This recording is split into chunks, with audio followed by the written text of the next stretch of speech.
Hey guys, welcome back.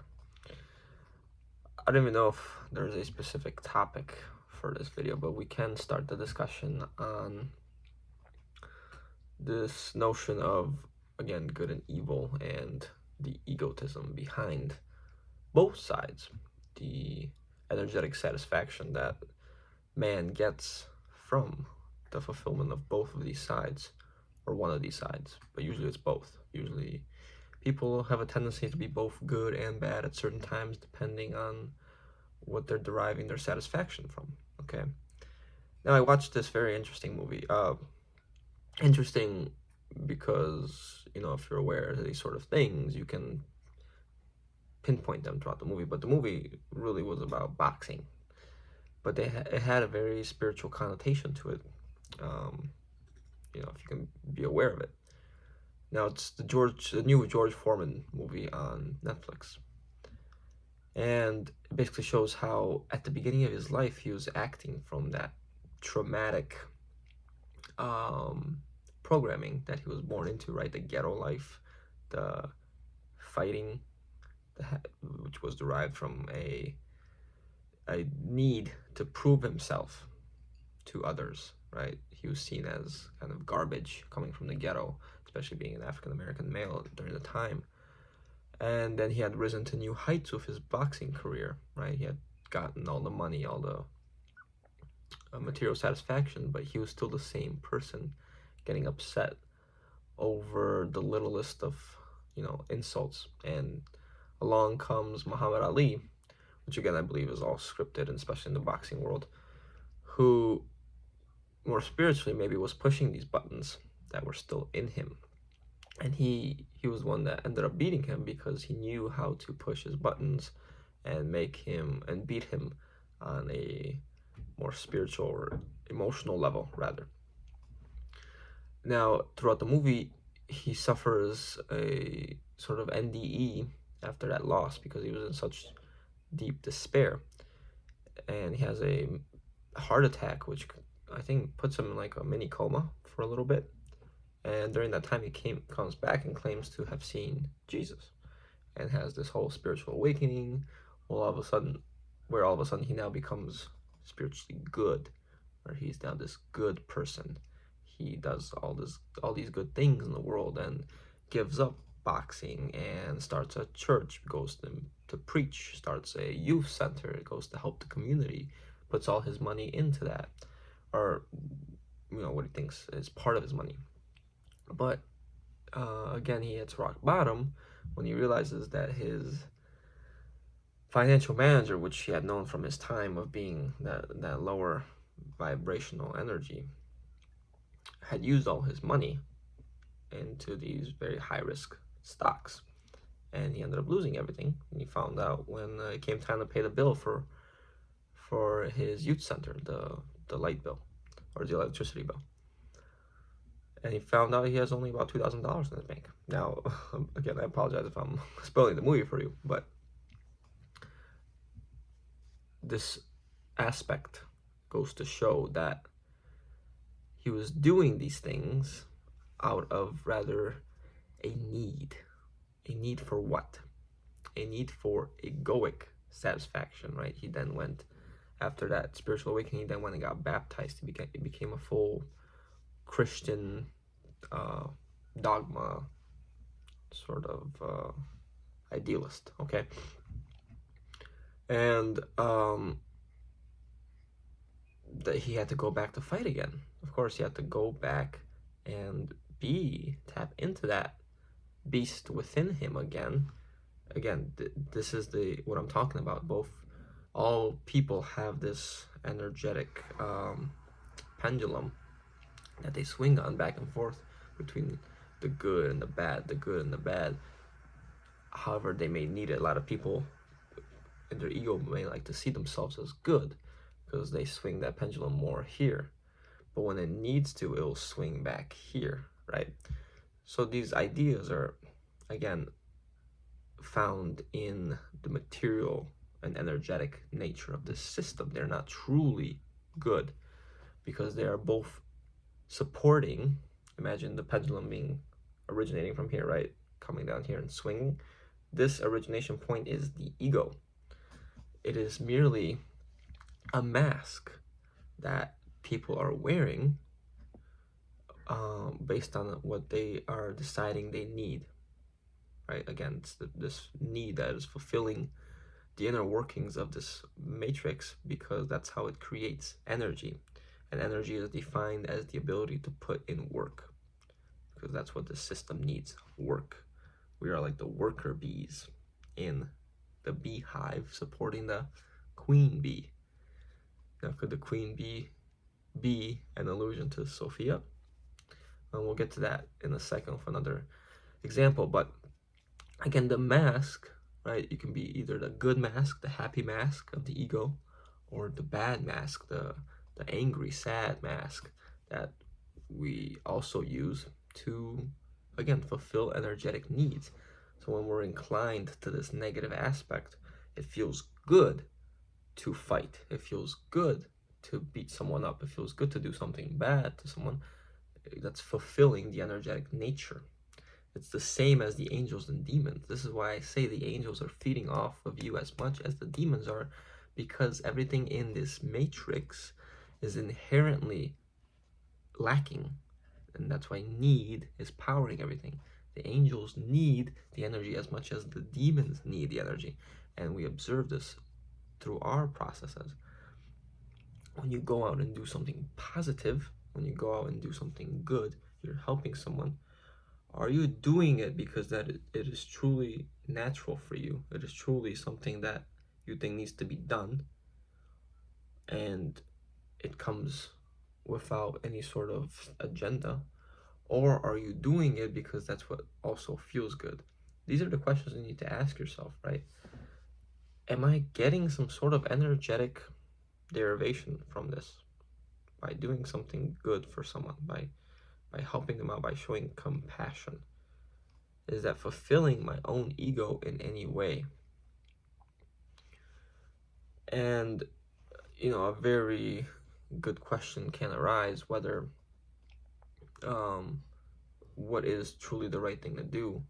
How do we help our spiritual peers, our fellow spiritual, I don't know how you want to describe it, team or other spirit people in this realm, to fully leave this realm, or to at least have, I don't know, more comfort, or help each other in that way to return to the source without promoting this good energetic transaction, right? Because the love we feel for our kids or for our parents or for our partners, these can be described as a chemical reaction that happens in our brain because it's an emotion. That love is different from the spiritual love. That love is a program designed to further the species. Okay, it's designed and programmed into us, again, as an inherent need. That other being we've now created as a child needs our love or chemical reactions for protection so that it can grow and then create its own down the line. That erotic love that we feel for a partner is needed in order to come together in unison and create another being for the progress and furthering of our species again, right? These are programs, designed programs into the system. That is not true spiritual love. True spiritual love is outside of all of these emotions. It's something that comes simply because it's unconditional, right? Simply there. But you cannot tap into that if it's overlaid with all of these other conditional aspects of love. And same thing with goodness. That true goodness is truth. It's this lack of forgetfulness, rather, the ability to remember the source within yourself and then within others that actually have it, right? So the ability to spot that within people. Now, I've attributed this firstly to the ability to self-reflect, and question and discern and critically think, not to be confused with the rebel programming. Because if we have a box, ones with the spirit want to go outside of the box and will constantly push the boundaries of the box, whereas the rebel will create what is known as revolutions, which only happen within the box, because a revolution in and of itself means to revolve around the sun and get back to the same point. Right? That's designed in the program. It's designed to create no actual change. A rebel creates a revolution, which leaves a gap, which then another person comes in to fill, sometimes or usually worse, right? And it doesn't, not only does not create change, but can also create de-evolution, which is what we have been experiencing here as spirit, and the energetic matter component of ourselves has also been devolving. Has not been progressing at all. If you think about it, why would a spirit descend into something only to try to evolve back into that? That does not make sense. As a spirit, it does not evolve, it already is.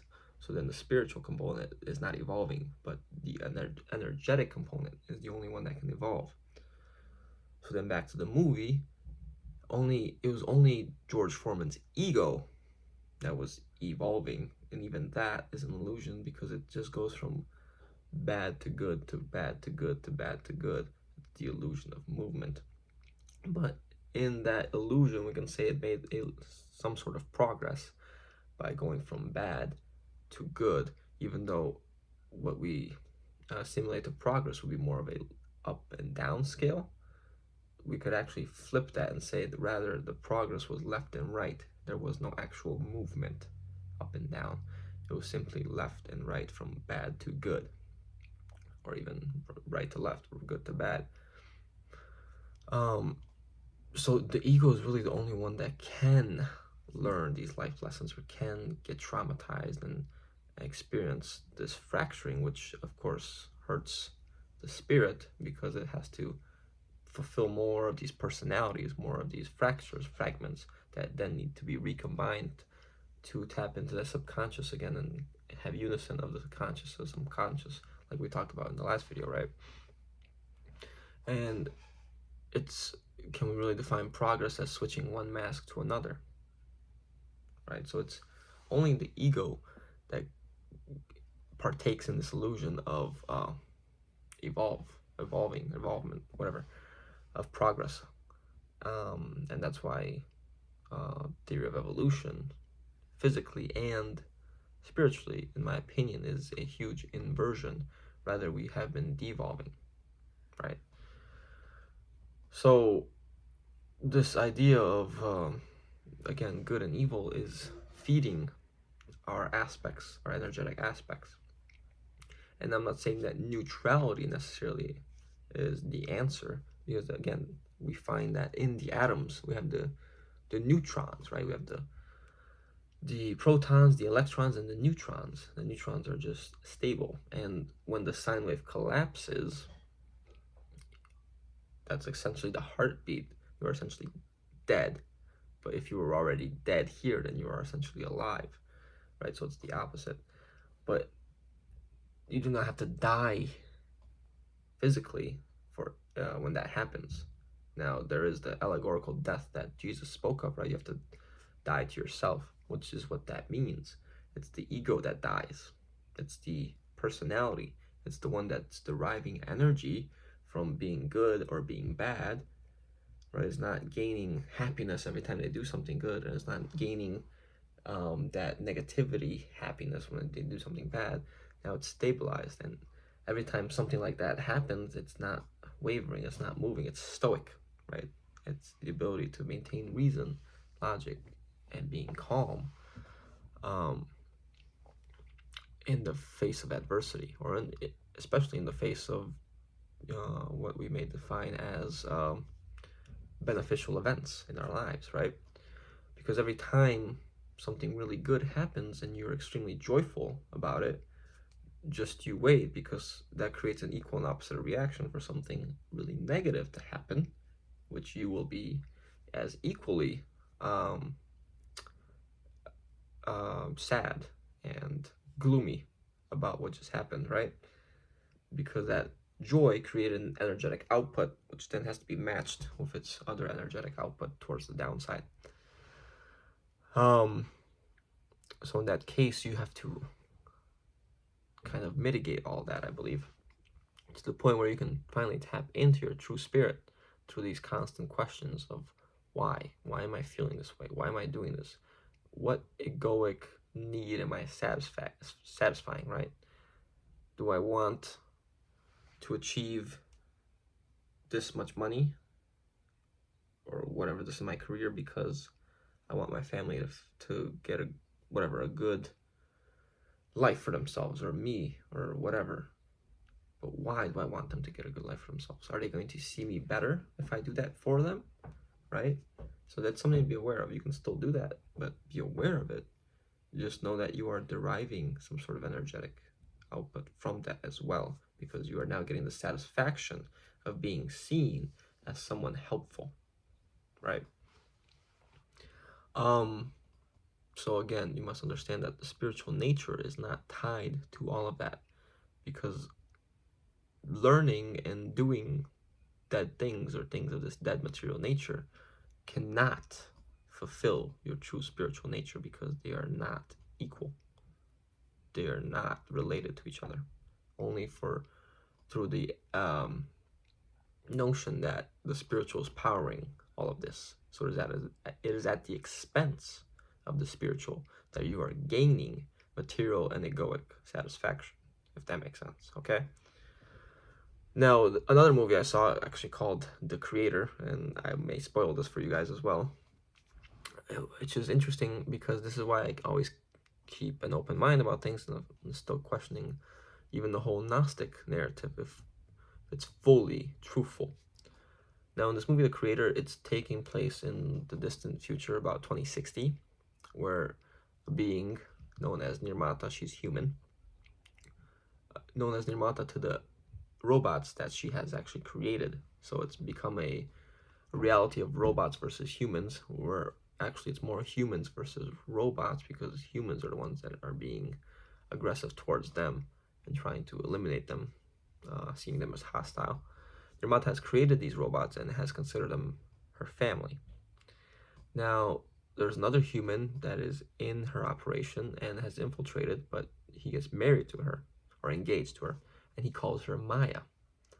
Now, Nirmata is equal to 76 in English gematria. Matrix is equal to 85, so 8 plus 5, 13, 7 plus 6, 13. Maya is also another word for matrix. Now, the matrix can also be alluding to Sophia, the mother of the matrix, the matrix, right, the mater. So we have a relation with Nirmata to Sophia. Now, the guy's name that marries her or engages with her is Joshua. Now you can see where I'm going with this. Joshua is Jeshua or Jesus, supposedly, right? The name all relates to each other. Now, the Christ in the Gnostic tale is said to have been in unison with Sophia, okay? But she created without his authority, in a sense. So she was pregnant in the movie, Nirmata, but she ends up dying in an explosion, an air raid called by this guy's people, which he didn't know about, by Joshua's military intelligence. So she supposedly dies with the baby. Now, I believe the baby dies. She doesn't. She's later discovered to be living, or in a coma state later on. And there is a child that appears, but it's, again, like the robots, it's android. And its name is Alpha and Omega. Now, in the Bible, the Lord says, and I am the Alpha and the Omega. And it is a robot, sort of like the demiurge, right? So we have Sophia, the Christ, and the demiurge. That Gnostic overtone is throughout, or undertone rather, is throughout the whole movie. Not to mention the numerous Star Wars references with the robots all looking like Star Wars clones, or R2-D2, or stormtroopers, or the ones on the bad side, I forgot what they're called. but they all look very similar to the Star Wars robots used in the movies.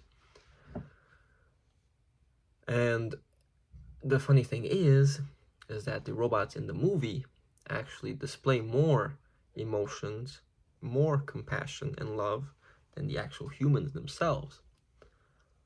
So if the robots, that are of course lacking spirit, can display these high levels of vibration, of emotions, of energy, of compassion, and the humans, what they keep telling themselves in order to deflect any shame is that just kill them, it's all programming, they don't feel anything, that's not real. So we can conclude that these emotions that even the humans feel, because we can say the same thing about humans, they're not real, their bodies are not real, are also programming, similar to the robots, right? So the emotions are not equated with the spirit, because the robots obviously do not have that spirit essence. They were created in a lab, which we can also say about the human bodies, very similar to that lab creation. So then what do we equate the spirit to? Because they're not the emotions, they're not the love, they're not the compassion that obviously these robots also show. Like I was trying to say, the love felt here is not the true spiritual love. It's a program. It's an emotion. So the Alpha and Omega child actually ends up saving the world, right? So it makes sense. The God of this world wants to save this world, whereas the true Christ maybe wants to destroy it, because it is not the Father's world. This is not the true world. Neither are the matrix levels above it. So that's something to think about in reference to the whole Gnostic tale. And, Nirmata, or Sophia, was also trying to maintain this world through its creation, the Alpha and Omega, what we define as Yaldabaoth, or the Demiurge, right? Yeah. I hope that all tied in together well. I felt like it did. Let me know what you guys thought in the comments. Give the video a like if you enjoyed it. Subscribe, and I'll see you guys next time. Take care.